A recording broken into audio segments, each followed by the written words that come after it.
우리 하나님 말씀은 다 같이 창세기 11장에서 교도하겠습니다.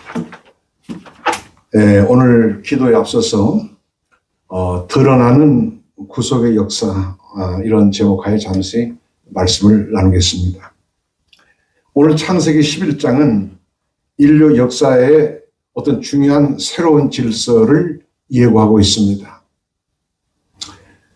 그리고 창세기 11장의 말씀은 어떤 면으로는 창세기 10장 이전의 모습을 반영하고 있습니다. 본문 1절에 온 땅의 구음이 하나요 언어가 하나였더라 이렇게 말씀합니다.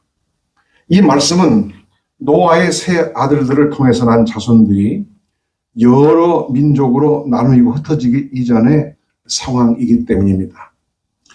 그러니까 모세는 창세기 10장에서 민족의 형성과 그 확장을 먼저 서술하고 나서 11장에 와서는 보다 근원적인 문제를 보완 설명을 하고 있습니다. 더 나아가서 창세기 11장에서 모세는 노아의 세 아들들 가운데 가장 중요한 장자 셈의 라인을 보다 구체적으로 설명을 하고 있습니다.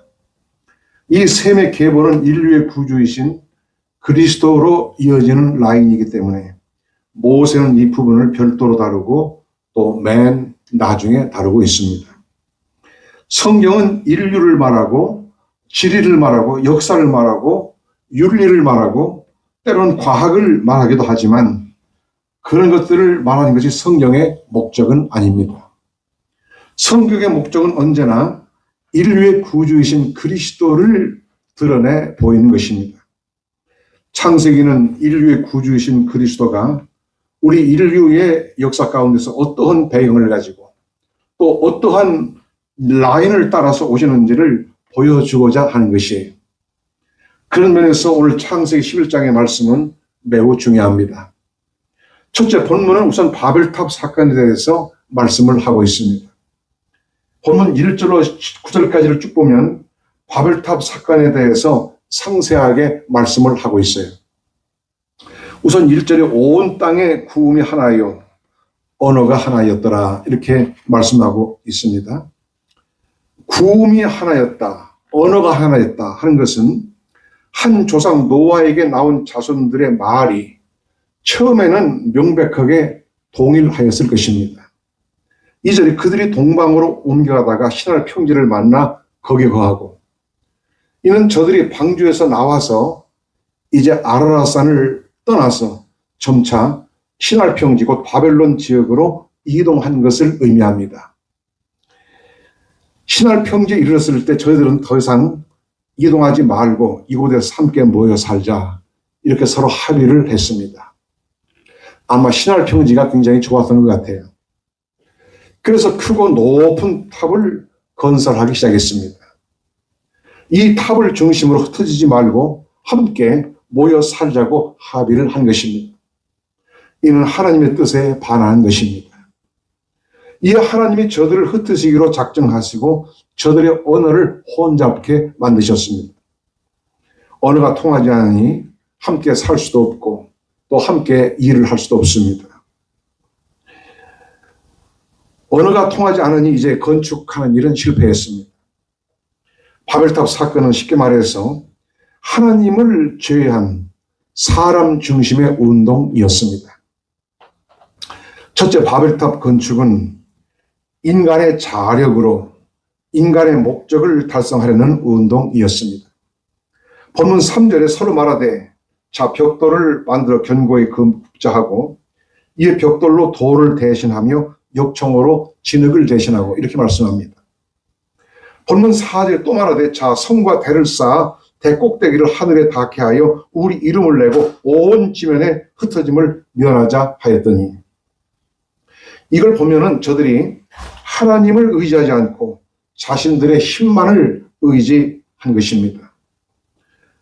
자신들의 힘으로 다 할 수 있고 또 자신들의 힘으로 다 살아갈 수 있다고 그렇게 여겼습니다. 저들은 그리 오래되지 않은 홍수 심판과 방주를 통한 구원을 벌써 다 잊어버린 것입니다. 이는 전적으로 하나님이 하신 일이었어요. 하나님의 은혜였습니다. 그런데 저들은 벌써 그 일을 다 잊어버리고 자신들의 힘으로 자신들의 삶을 영구히 도모하려고 했습니다. 갈라디아서 1장 6절에 그리스도의 은혜로 너희를 부르신 이를 이같이 속기 떠나 다른 복음 쫓는 것을 내가 이상히 여기노라, 이렇게 말씀하고 있습니다. 죄로 부패한 인간은 급할 때는 하나님을 찾다가 하나님의 은혜로 어려움이 해결되면 얼마 안 가서 다 잊고 다시 인간의 번색이 나오는 것입니다. 다윗은 시편 62편 8절에 외칩니다. 백성들아 시시로 저를 의지하고 그 앞에 마음을 토하라. 하나님은 우리의 피난처시로다, 이렇게 말씀하고 있습니다. 하나님은 인간이 하나님을 의지하지 않고 사람을 의지할 때 그것을 미워하십니다. 바벨탑 건축은 그 의도가 불순했습니다. 그것은 인본주의 운동이었습니다. 그것은 하나님을 배제하는 운동이었어요. 둘째로 바벨탑 건축은 공명주의에서 비롯된 운동이었습니다. 다시 본문 4절을 보면 저들이 서로 말하기를 우리 이름을 내고 이렇게 말합니다. 이것은 저들이 하나님께 영광 돌리는 것은 전혀 생각하지 않고 오직 자신들의 이름을 높여서 자신들이 영광을 받고자 한 것입니다. 저들은 크고 높은 탑을 쌓고 거기에 자신들의 이름을 새기고 그리고 대대로 길이길이 영광을 받고자 한 것입니다. 사람들은 자기 당대에도 영광받고 또 후대까지도 길이길이 영광을 받고자 합니다. 저들은 하나님보다 후대 역사가들이 자신들을 어떻게 평가하는지 또 자신들에 대해서 어떻게 기록하는지 그것만을 두려워할 뿐이에요.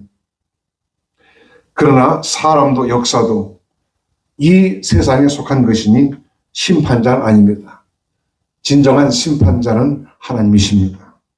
예수님은 영광 보호자를 떠나사 친히 사람으로 오셔서 우리를 위하여 십자가를 지시고 가셨기 때문에 영광은 오직 하나님과 어린 양께만 돌려야 하는 것입니다. 시편 115편 1절에 여호와여 영광을 우리에게 돌리지 마옵소서. 우리에게 돌리지 마옵소서. 오직 주의 인자심과 진실하심을 인하여 주의 이름에 돌리소서, 이렇게 기도를 하고 있습니다. 그래서 또 이사야서 48장 11절에는 내 영광을 다른 자에게 주지 아니하리라. 이것이 하나님의 뜻입니다. 사람이 이 땅에 사는 동안에는 자신을 낮추고 그저 근신할 뿐입니다. 특별히 청교도들은 오직 하나님의 영광만을 위해서 그렇게 살았어요. 지금도 그렇게 사는 청교도 후예들이 많습니다. 일찍이 맥컬리는 청교도들에 대해서 이렇게 말했습니다. 청교도들은 탁월한 실존, 곧 하나님과 영원함을 날마다 생각하므로 특이한 성격을 가진 자들이었습니다. 그들에게 있어서는 하나님을 아는 것과 섬기는 것과 즐기는 것이 바로 그들의 존재 목적이었습니다.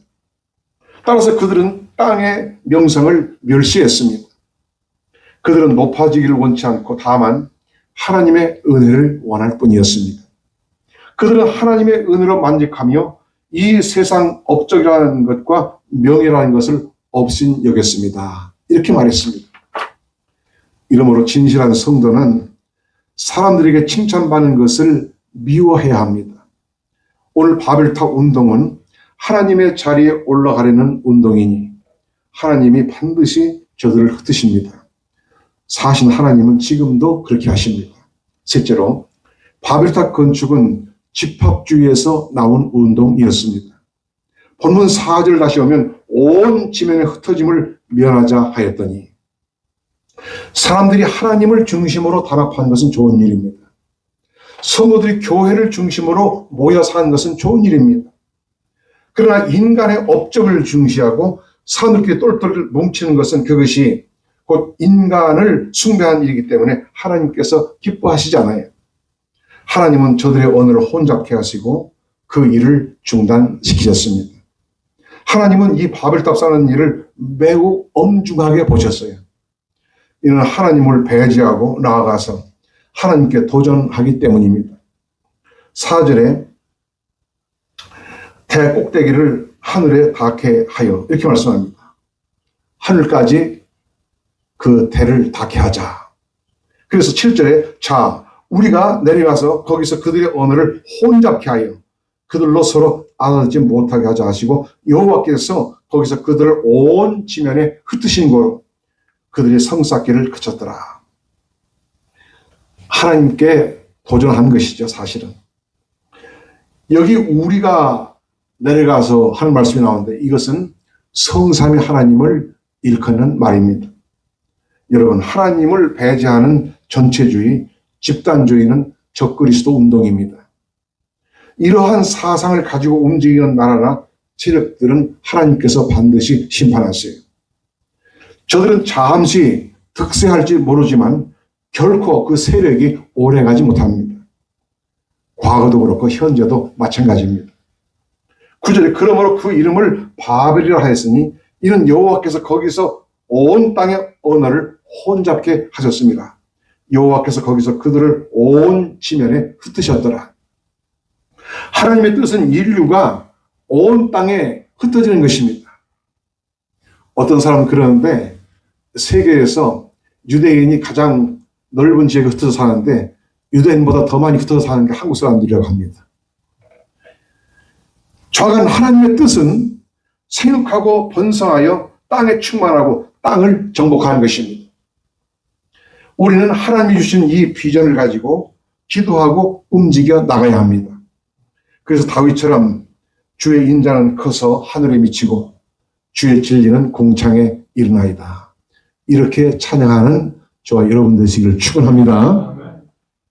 둘째로 본문의 말씀은 셈의 후에 대해서 보다 자세히 말씀하고 있습니다. 본문 10절로 11절에 셈의 후에는 이러하니라. 셈은 100세 곧 홍수 2년에 아르박삿을 낳았고 아르박삿을 낳은 후에 500년을 지나며 자녀를 낳았으며, 이렇게 해서 26절까지 쭉 셈의 계보가 이어지고 있습니다. 지난번 창세기 10장에서는 주로 야벳과 함의 계보와 그들이 차지한 땅들을 언급했습니다. 그리고 셈에 대해서는 아주 간단히 언급했어요. 창세기 10장 30절 31절에 보면은 함이나 야벳의 자손들보다 셈의 자손에 대해서는 그들이 거한 땅들에서 간단하게 언급하는 것을 볼 수가 있습니다. 그리고 오늘 창세기 11장에 와서 셈의 계보를 본격적으로 그리고 상세히 다루고 있습니다. 이렇게 하는 것은 매우 중요한 뜻이기 때문이에요. 바로 셈에서부터 아브라함에게 이르는 라인을 보여주는 것이고, 이제 구체적으로 인류에 대한 하나님의 구속의 역사를 드러내는 것입니다. 마태복음 1장 1절에 아브라함과 다윗 자손 예수 그리스도의 세계라, 이렇게 말씀합니다. 구약이 다 끝나고 신약성경 제일 첫 페이지 첫머리에 아브라함과 다윗 자손 예수 그리스도의 세계라, 이 말씀부터 나옵니다. 즉 사도 마태는 이스라엘 사람들에게 나사렛 예수는 이스라엘의 조상이여 정통인 아브라함과 다윗의 라인에서 오시다는 것을 처음부터 밝히고 있는 것이, 이는 구약에서 꾸준히 예언한 것이고 그 약속의 성취를 보이는 것입니다. 오늘 모세는 그리스도가 셈의 계보에서 오신 것을 밝히 보이려 합니다. 하나님은 노아의 세 아들 중에서 장자인 셈을 택하시고, 그리고 오늘 말씀에서 모세는 그 계보를 상세하게 우리에게 말씀하고 있습니다. 창세기 5장에서는 아담에서부터 노아까지 10대 조상들이 언급되어 있습니다. 이제 창세기 11장에 와서는 셈부터 아브라함까지 또 10대 조상이 언급되어 있습니다. 오늘 말씀에 나오는 이름들은 바로 셈, 아르박삿, 셀라, 에벨, 벨렉, 루, 스룩, 나홀, 테라, 그리고 아브라함입니다. 그리고 한 가지 더 알 수 있는 것은 아담에서 노아까지 10대 조상들의 나이는 대체로 900년을 살았습니다. 장수했습니다. 그러나 셈부터 아브라함까지는 500세 이하로 수명이 줄어들었고 점차로 줄어드는 것을 볼 수가 있습니다. 그래도 셈이 가장 오래 살았어요. 셈은 600세를 살았습니다. 이제는 인구가 많이 번성하였고, 또한 홍수 이후에 이 지구 환경이 바뀐 것도 수명이 단축된 원인 중에 하나입니다. 나아가서 사람이 채소와 과일만 먹다가 육식을 하게 된 것도 원인입니다. 그러나 무엇보다 하나님께서 인간의 수명을 제한하셨어요. 그리고 바벨탑 사건은 분명히 인간의 수명을 단축하게 만들었습니다. 나아가서 하나님은 인간의 수명을 조절하시어서 역사의 흐름을 빠르게 진행시켜 나가십니다. 그리고 셈의 후예들의 땅은 대체로 중동 예멘 일대와 메소포타미아 동남쪽으로 퍼져나갔고 결국 아시아 대륙으로 확장되었습니다. 다시 한번 정리한다면 야베스의 후예는 지중해를 중심으로 유럽 남부의 둥지를 틀었고 차츰 북유럽과 동유럽으로 이렇게 퍼져 나갔습니다. 그리고 함의 후예는 중동 일부와 아라비아와 북아프리카의 둥지를 틀었고 점차적으로 아프리카 대륙 전역으로 퍼져 나갔습니다. 이제 장자 셈의 후예는 중동 일부와 메소포타미아 그 인근에서 둥지를 틀었고 점차적으로 아시아 대륙으로 퍼져 나갔습니다. 하나님은 셈의 후예들을 다루실 때 그 영토보다는 그 계보에 더욱 초점을 맞추고 있는 걸 볼 수가 있습니다. 이는 영적인 면을 중시한 것이에요. 우리는 분명 셈의 계열인데 영적으로도 우리는 셈의 계열에 속했음을 믿으시기 바랍니다.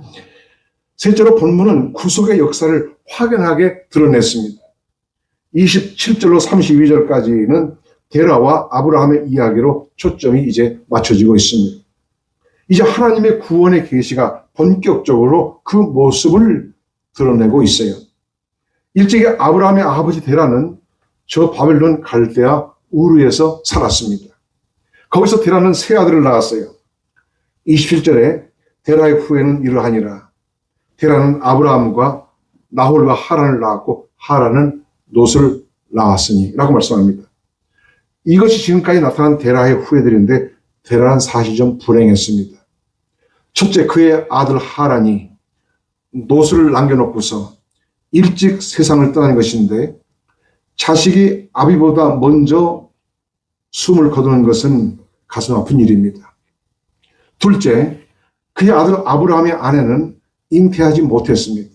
우리가 알다시피 아브라함의 나이 100세, 사라의 나이 90세의 아들을 뒀습니다. 역시 이 일도 데라에게 있어서는 걱정거리였다고 할 수 있습니다. 셋째, 가나안 땅으로 가려던 뜻을 이루지 못하고 하란에서 숨을 거둔 것입니다. 아브라함의 목적지는 어디까지나 가나안이었는데 아마도 아버지 데라의 건강 상태가 좋지 못해서 일단 하란에서 머물렀다 할 것입니다. 데라는 205세를 향수하고 결국 하란 땅에서 숨을 거두고 말았습니다. 이렇게 해서 많은 계보와 인물들이 등장을 하였는데 이제 아브라함을 주인공으로 남겨놓고 다 떠나갔습니다. 그리고 참된 주인공은 주님이십니다. 이제부터는 아브라함의 이야기가 길게 이어지게 될 것입니다. 그리고 이는 하나님의 구속의 역사를 보다 구체화시키는 일이 될 것입니다. 오늘 나와 여러분을 포함해서 인류를 구원코자 하시는 하나님의 역사는 이렇게 길고 장엄하고 그리고 치밀하게 진행되어 왔습니다. 하나님의 은혜와 위로가 오늘 이 말씀을 듣는 여러분에게 언제나 함께 하시기를 예수 이름으로 축원합니다.